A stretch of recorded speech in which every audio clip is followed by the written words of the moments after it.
Harvey's legal case against Netflix just got even more complicated as a man called Craig Seymour has basically submitted his declaration to the courts in favour of Netflix, of course, and in defence of Richard Gadd. And you might be wondering who Craig Seymour is. Well, he was the owner of the Hawley Arms at the time of Richard Gadd working at the Hawley Arms.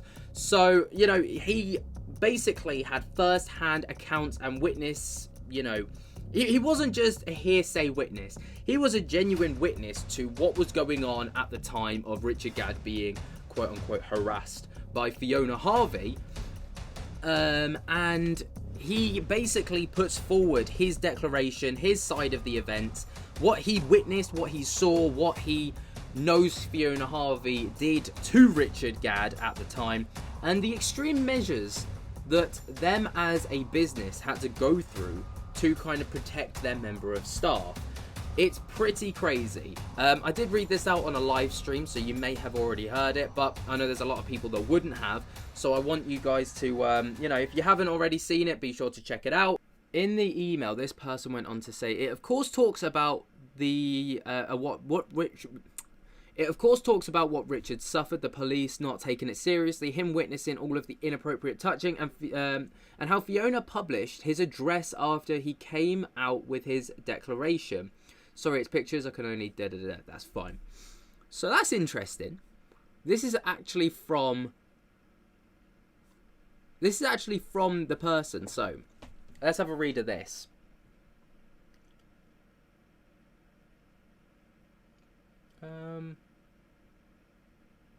No one gets anything for free at the Hawley... No one apparently gets anything for free at the Hawley Arms. You got all the tea tonight. I love it. Yeah. Well, it's not... I wish I could take credit for this, but it's not actually me that found all of this stuff. Someone sent it to me, so they're the absolute heroes of this video. But... Declaration of Craig Seymour. I, Craig Seymour, declare as follows. Art 1. I was the general manager of the Hawley Arms pub from July 2006 to June 2019. Richard Gadd, who worked at the Hawley Arms within this time period and was subjected to stalking and harassment from Fiona Harvey, much of which I witnessed firsthand. Wow. We've got first-hand witnesses. So now it's not just Fiona Harvey's word against Netflix's word or Richard Gadd's word.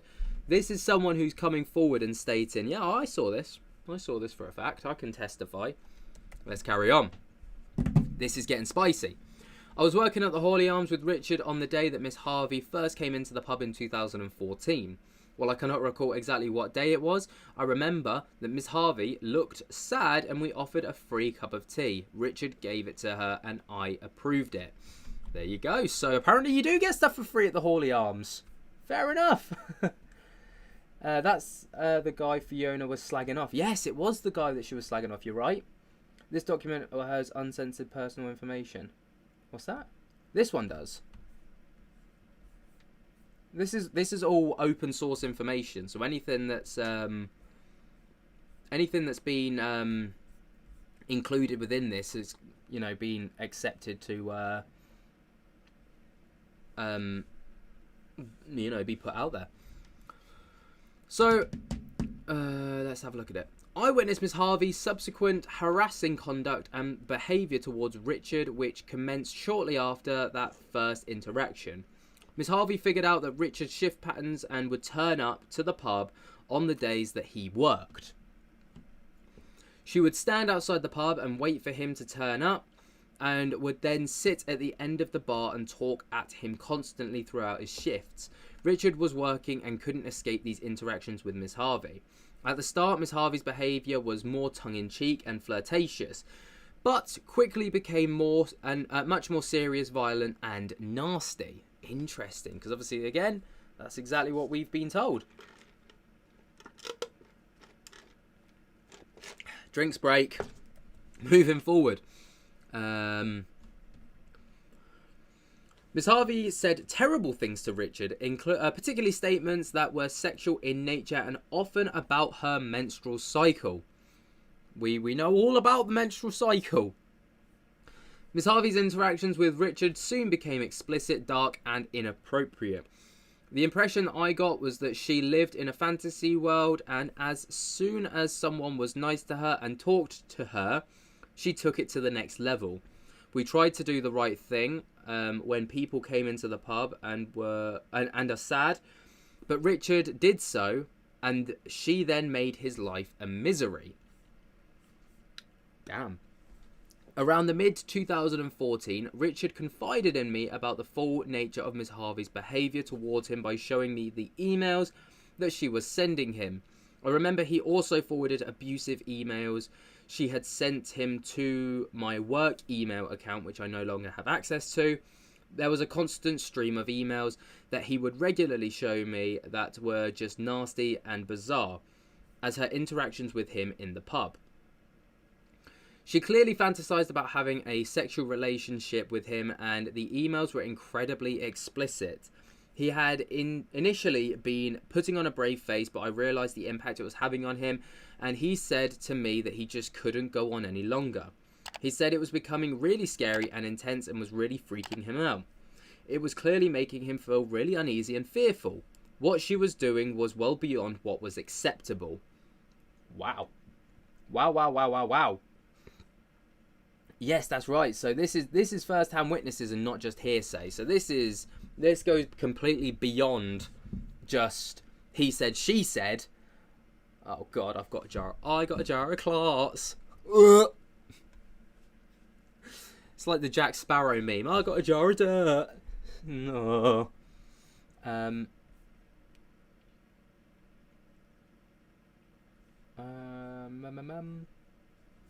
Let's have a look. Oh God. Let's carry on. Part 5. At some point, after having seen the emails she was sending him, I told her that she wasn't welcome at the pub anymore and wouldn't be allowed in. I told her that she was harassing one of my staff members and I needed to go look after him. Whilst I don't think she actually came inside the pub after that point, she was very persistent and continued to turn up outside the pub on the dates and times when Richard was due to start working. She figured out he would start at work at 10 a.m. Even though the pub wouldn't be open until midday, she would be there outside the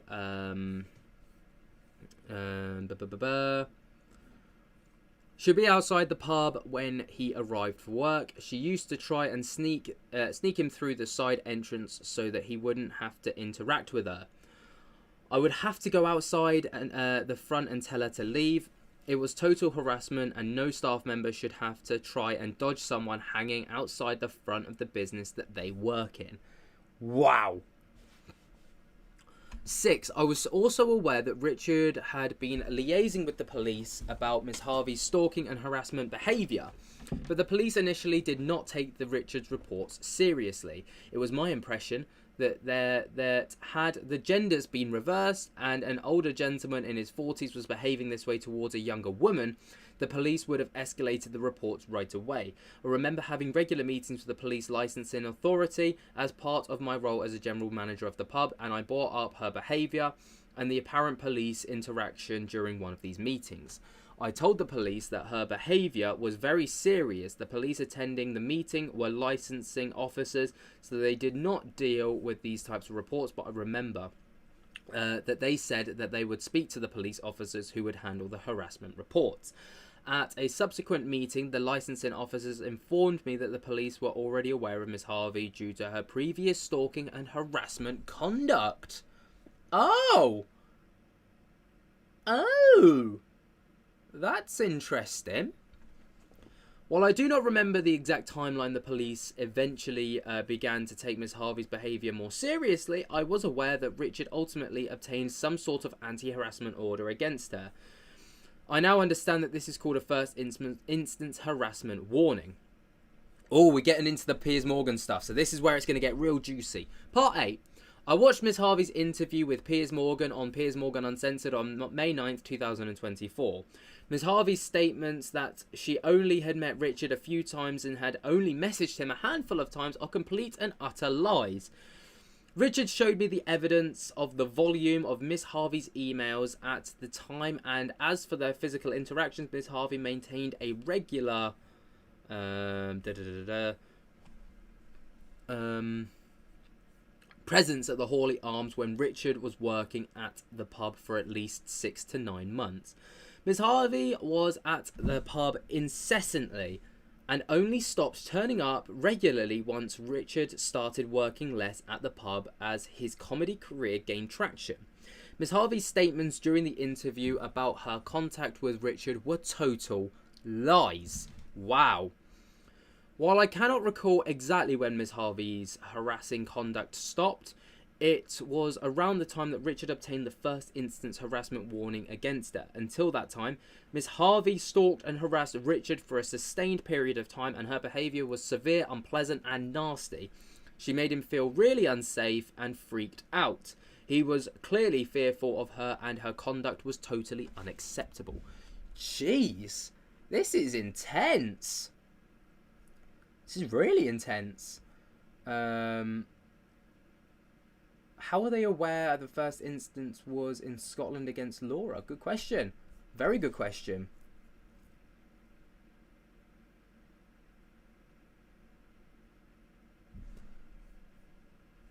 Hang on. I think I'm missing something in the chat because I used to drink there and remember her weird presence. It literally lived round the corner. Strange to see this play out. Oh, wow. So you also saw her and witnessed this firsthand. All right, Paisley. Is it Paisley? Paisley. I hope I'm getting that right. Paisley Prince. Talk to me about that. Talk to me about that, please. I'd love to know what you witnessed, got involved with. Not got involved with, but you know, like by drinking there.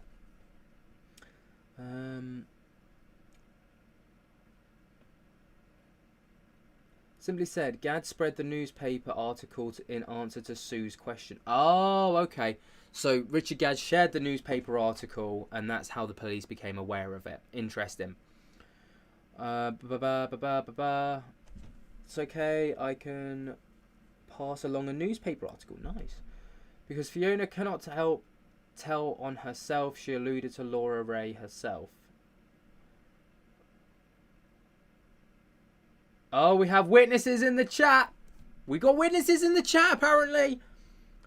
I wanna know what's gone on. While I'm waiting for that, if this person wants to kind of talk about it, I'm gonna read on. So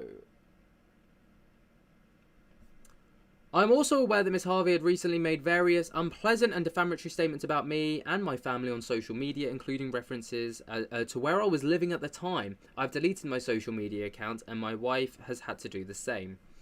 I've had to tell my family members to delete their social media accounts because we are so fearful of her and what she might subject us to.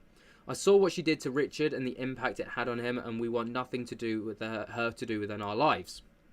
Despite being so fearful of what she might do as a result of me speaking up and my support of Richard and Netflix, I feel bound to do so because any suggestion by Miss Harvey that she did not stalk or harass Richard is completely and utterly false. I declare under penalty of perjury under the laws of the United States of America that our foregoing is true and correct. Executed on July 28th, 2024 at Norfolk, United Kingdom. There you go, and there's the signature, Craig C. Moore. Who's this? What's this one? Oh, this is the same. It must have double sent. Okay.